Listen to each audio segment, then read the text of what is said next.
There's a new superhero in town. Coquí Espectacular and the Bottle of Doom is having its world premiere at Two River Theater. Featuring a down-on-his-luck comic book artist, this new play tells a lively story about following your passion and the strong ties of community. We're here at rehearsal in Red Bank to get the scoop from the show's creators.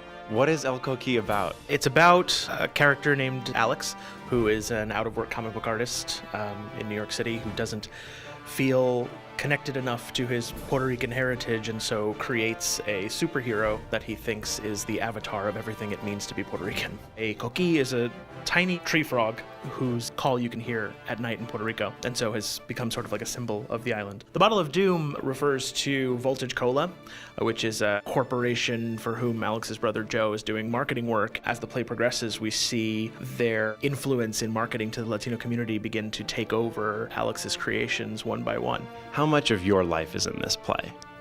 A lot. I grew up in Brooklyn, just like Alex did. I grew up reading comic books. I grew up feeling a little bit like I didn't know where I belonged sometimes. The questions raised in the play are questions that came out of my life, and that the world of comic books and superheroes gave me a unique opportunity to explore. Tell us about Matt's voice, particularly as a Latino playwright with this story. He has a really sharp sense of what makes Alex tick and what makes his family tick, and that's sort of melded with the comic book world. So we're seeing it and we're hearing the voice of someone who is like these characters, sort of in between worlds, and I think he's doing it in a way that I know the audience will find really fun. I play Alex, a comic book writer who assumes the role of El Coquí in an effort to get inside the character and really feel what a hero is like. He is asked many occasions why he's doing this by Jessica and his brother and the whole community, and he finds that out through the encounters that he makes with himself and the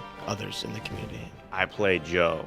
I play sort of an antagonist, the older brother who is just looking after his younger brother who just doesn't have his stuff together. I'm half Puerto Rican, half Dominican, and there is so much truth to this play about having to represent a culture that you don't necessarily feel like you have all the rights to claim it. What are Bradley and Caesar bringing to these roles? Our stars, Bradley and Caesar, are bringing great joy, fury, a little insanity, I think, at points. I think they're bringing sort of an amazing star power to it. What does it mean to you to get stories about Latinos onto theatrical stages? The gateway to humanity, to empathy, is theater, and the more we get faces that don't get represented as much, the more we succeed at bringing to the table what humanity is, what empathy we all have in us. It's a step forward always when we get to do these, not for only the audiences, but for the artists that get to do it. What kind of a night can I expect when I come to see this show? Rip-roaring. It goes all over the place. It moves quickly. It's funny. It's sad. I think it'll break some hearts, and it'll have some amazing effects that I think everybody will